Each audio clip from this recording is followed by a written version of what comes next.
Today, film photography is still a popular way in creating images, with a variety of vintage cameras and different size film formats.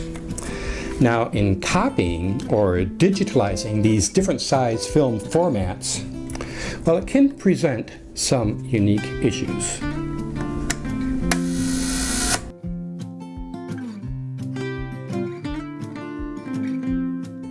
Hi, my name is Marty.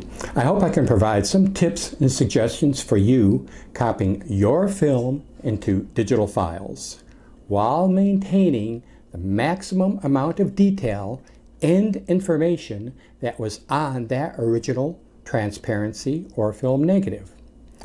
We'll get into the hardware used for this, as well as the procedure you can use to achieve maximum detail from your film copies.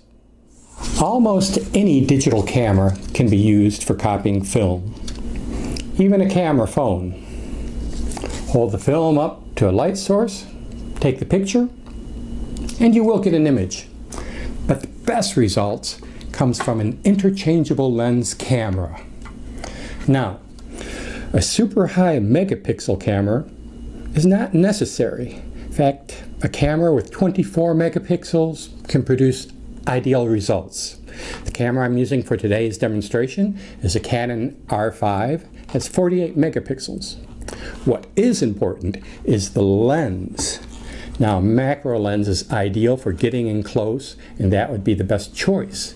If you do not have a macro lens, you could use a prime lens, a non-zoom lens, in combination with an extension tube would allow you to move in close, and you would get fine results with this. But the best way is using a macro lens. I do not recommend a diopter, which is basically a magnifying glass that screws onto the front of your lens. It will allow you to get close, but the diopter filters produce poor results and poor definition. I do not recommend them.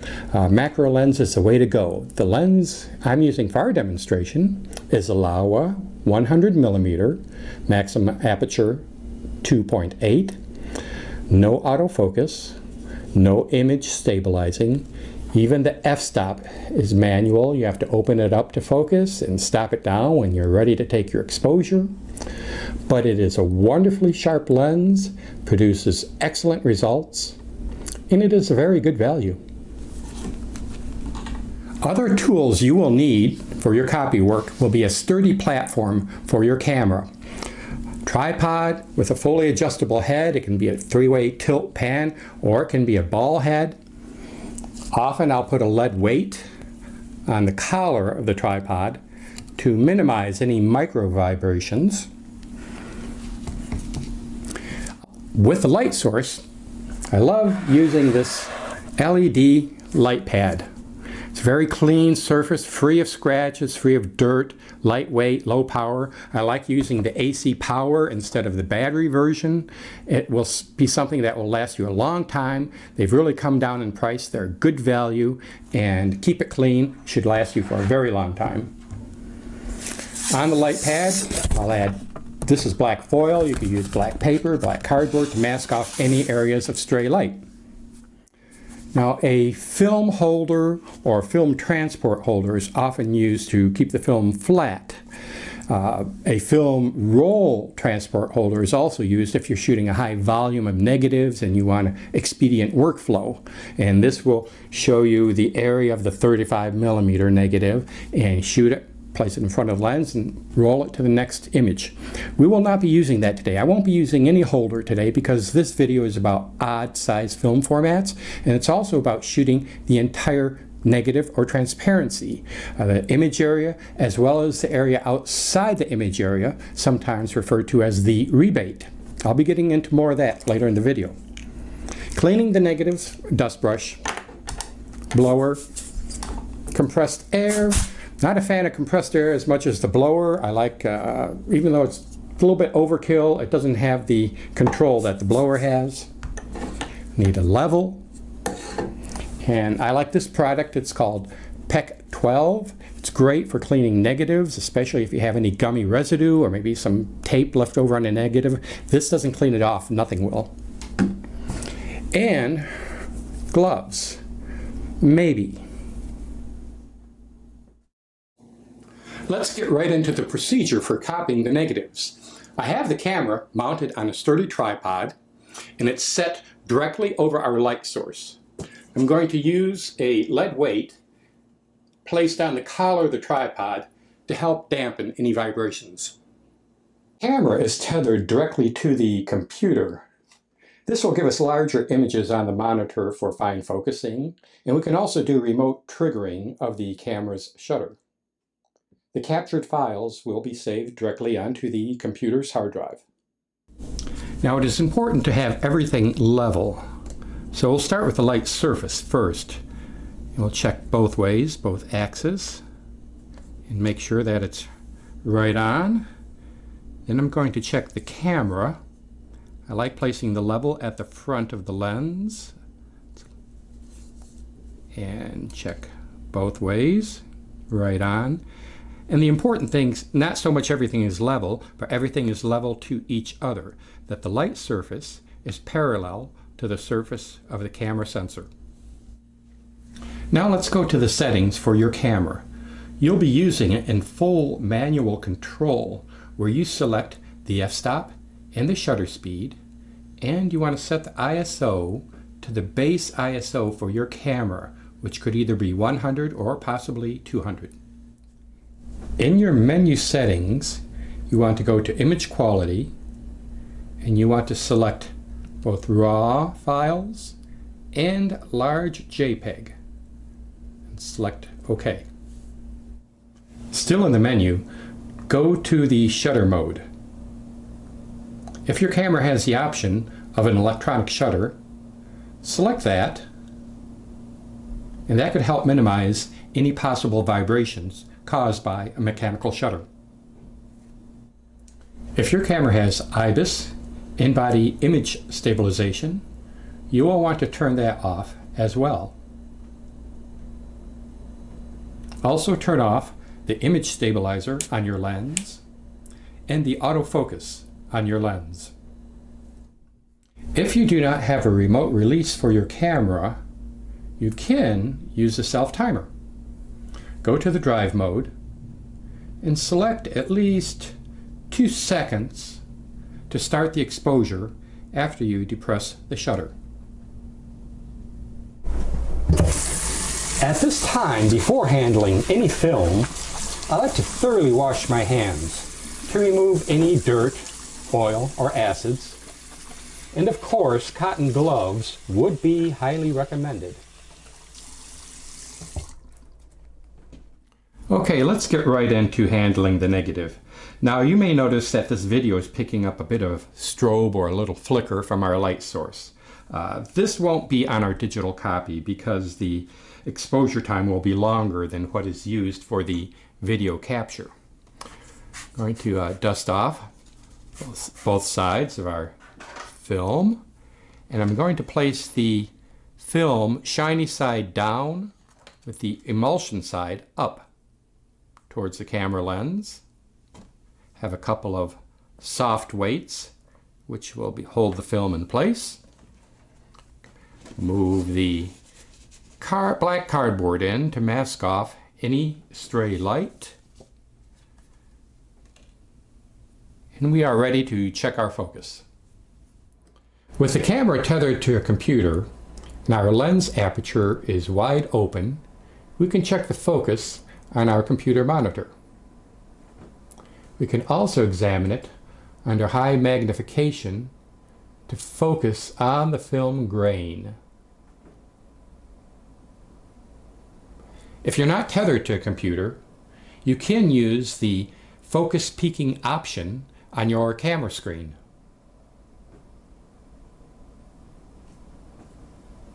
Under magnification, it's a good opportunity to check or be aware of any vibrations in your environment. And with the macro photography that we're doing, the vibrations are also magnified. And even the tiniest vibration can affect the sharpness of an exposure. So Listen for sounds of footsteps or traffic, and that can help you be aware of any movement that can affect the sharpness of an exposure. On this 100mm lens, I'll use the middle aperture of f8. Now, let's take a test exposure. I'm at 0.4 of a second, and the ISO is 100. And we're going to take our file. I'm going to take it right into Photoshop. And from there, we'll take a look at the exposure, the levels. Looks a little high on the exposure. The two peaks here, the peak on the left would be the masked area. And the peak on the far right, that is the source of light, the light box, where we want to concentrate on this middle area for our levels. So let's try another exposure.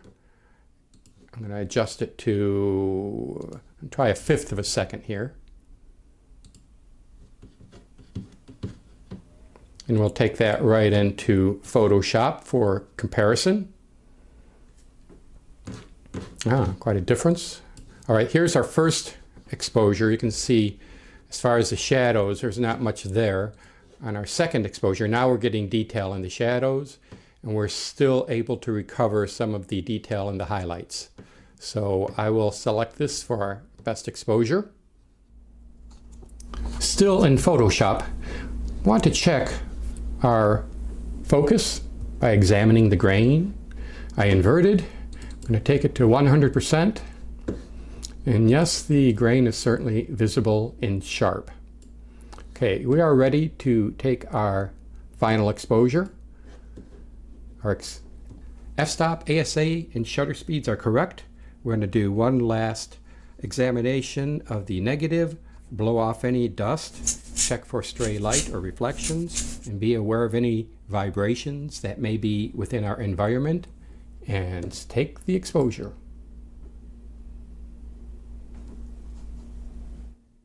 With our raw file selected, I'm going to open it in Photoshop, and since it was a vertical image, I'll go ahead and rotate that 90 degrees counterclockwise and change it from a negative image to a positive. That's Command I or invert. But I want to show you another way to do that is to go to the Curves palette, open that up, select the endpoints, drag one down and one up. We want to move them in opposite directions, and that will convert the negative to a positive. Now, let's not forget that we copied the film with the emulsion side up, so everything is backwards. Let's reverse the image by going to Image Rotation and flip Canvas Horizontal. Now it's an reversed image. I'm going to lighten the shadows on this particular image because I want to show you a particular feature of this piece of film. It was taken with a Fuji 645ZI, and it is able to imprint data outside the image area on the film edge. In this particular case, it was taken on the year 2020, September on the 8th, automatic setting. Focal length was set to 55 millimeters. F-stop was 4.5. The shutter speed was 1/400th of a second at automatic focusing. So it's a nice feature to have this and to be able to refer to that data that's on the edge of the film. The image file can now be processed as desired, but I would like to go over why shooting the image with the emulsion up could make a difference. Or does it make a difference? Let's do a comparison. We have the image with the emulsion up. Let's do a copy with the emulsion side down, shiny side up, shooting through the base acetate of the film negative. Rotating to the shiny side up. I've imported both our image files into Photoshop and converted them to positive. I'm going to rotate the first image, flip the canvas horizontal so that both images are now reading the same. And we might be picking up a little bit of moire pattern from the computer monitor. So I'm going to zoom in a bit more on both of them. And here we can compare. This was our first copy, photographing emulsion side up. This was our second copy, emulsion side down, shooting through the acetate base of the film.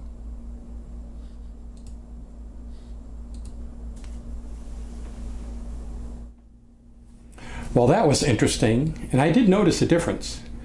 But how about in other formats, like 35mm? How would they compare? Here we have some 35mm Tri-X film, where the entire format was exposed, including the sprocket area. And it's another good choice for copying this film negative in its entirety.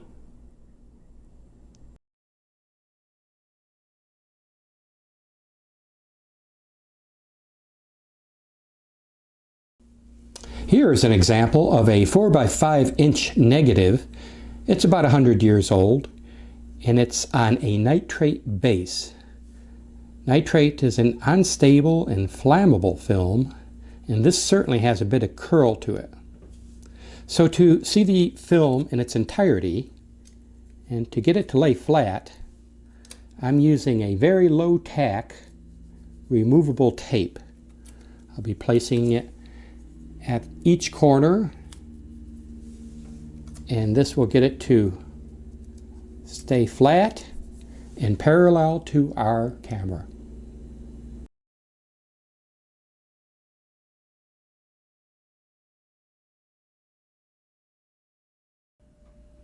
Now let's take a look at a glass negative. This one is from 1893. It's 4x5. I'm going to place it right down on the surface here, and it looks fine. But occasionally you can have difficulty when two glass surfaces come in contact with each other. Certain artifacts can appear, and if that were to happen, I would just elevate it. I'm using two pieces of plastic, and that would create an air surface between the two pieces of glass, which could alleviate any unwanted artifacts or Newton rings.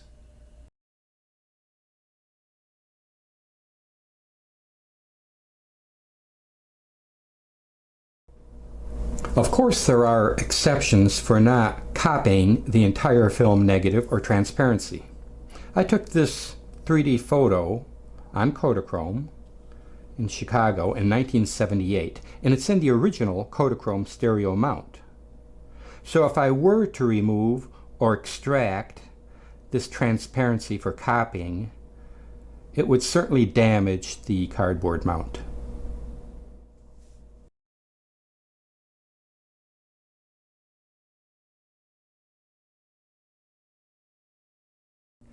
Having a large enough illuminated surface area to copy your film on does offer some advantage and flexibility. Here are a couple of examples showing that. Just as in a traditional darkroom, a proof sheet or a contact print can be made. This is a perfect way for reviewing the entire roll of film. And in this example is a negative from 1894. Obviously, it is a glass negative that has been shattered, but by laying all the pieces flat and assembling them just like a jigsaw puzzle, it created the opportunity to restore this image to its original state. Well, there you have it, a review of the process for creating a digital file from your film negative or transparency, and how to capture the most information and sharpness within that film image. You know, we covered a lot of detail and factors here, but if you were to take away just three considerations, I think it would be primarily a good lens, a good macro lens, and then capturing your image within the raw digital file format, and then having a sturdy support for your camera, a good tripod, and being aware of vibrations within your environment. Checking that magnified image on your screen, knowing when to capture the image to avoid any camera shake. Okay, And what about that test we did? Shooting with the emulsion up and then the emulsion down. You would think that shooting through the acetate base of the film would have some effect on the quality.